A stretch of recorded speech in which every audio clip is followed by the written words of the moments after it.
ఇదంతా 1983లో ఈ కార్పొరేషన్ ఏర్పడింది.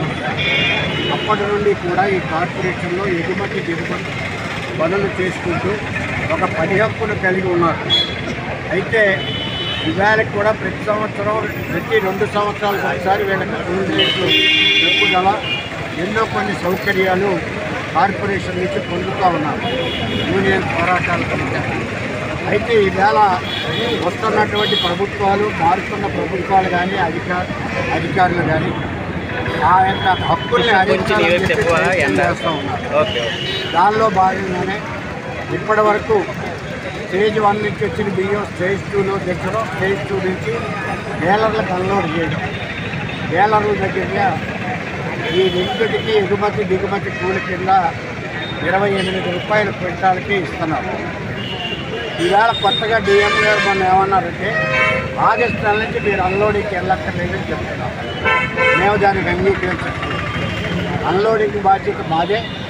డీలర్లు ఏదైతే కోర్టుకు వెళ్ళారో కోర్టుకు వెళ్ళి ఆర్డర్ తెచ్చుకున్నారో అన్లోడింగ్ మా కాపుల దగ్గర డీలర్ల దగ్గర హమాలీలే తెచ్చాలని వారు చెప్పారో దాని ప్రకారం కార్పొరేషన్ బాధ్యత దింపిస్తుంది గత 2 ఏళ్ళు. కానీ ఇంతలా అదే కార్పొరేషన్ మమ్మల్ని గెలిచొద్దని దీన్ని మేము పూర్తిగా వ్యతిరేకిస్తున్నాం. రెండవది, ఇవాళ అన్లోడింగ్ బిల్లులు స్టేజ్ 2 బిల్లులు కాంట్రాక్టర్ పైన వేస్తున్నాం.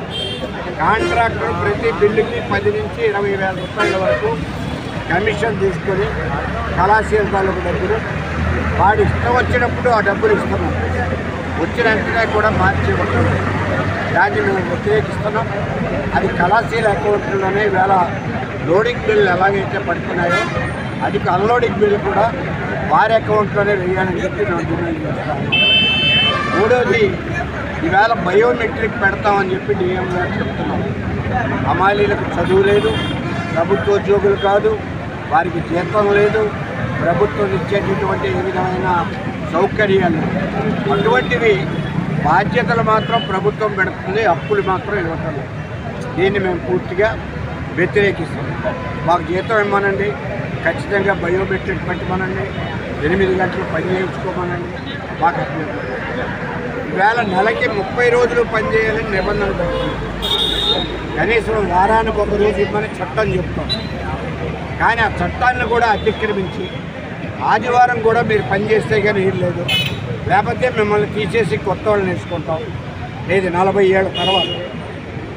మరి ఈ పద్ధతి పెట్టడం సమంజసంగా ఉందా? అందుచేతే ఖచ్చితంగా వారానికి 1 రోజు సెలవు. మీరు ఏ రోజు సెలవు ఇస్తారో చెప్పండి, ఆ రోజు ఇవ్వండి.